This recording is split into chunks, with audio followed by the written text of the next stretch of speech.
Everyone, and welcome back to the Together Apart video series.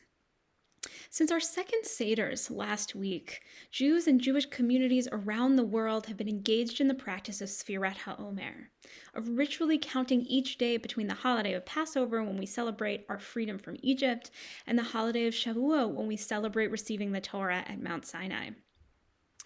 Now, as part of this practice of counting, the Jewish mystical tradition has also offered us the opportunity to engage in some spiritual reflection and personal spiritual growth, and has offered us a different spiritual trait within our souls to work on each week. These traits are divine traits and are ways that God manifests within us and in our world.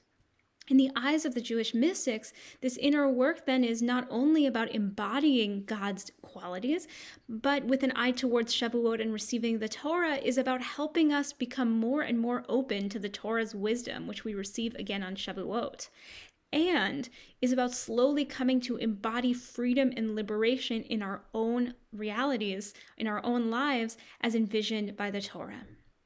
This 7 weeks between Passover and Shavuot is a spiritually rich time. Now, this first week of practice, our tradition invites us to focus on the divine trait of chesed, which means kindness or love.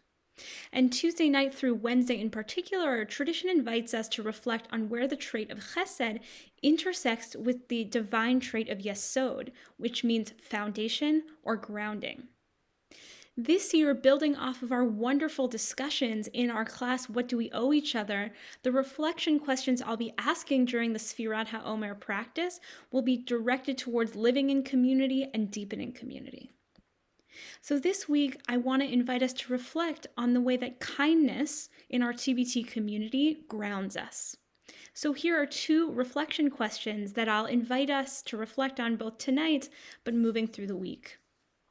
In what ways do you experience love and kindness in our community as a grounding force in your life? And what are your hopes for how we can be an even more loving, solid ground for one another in our TBT community?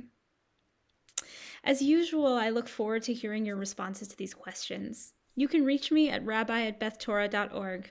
I look forward to hearing what's on your heart and your mind. Wishing you a very happy and meaningful end of Passover.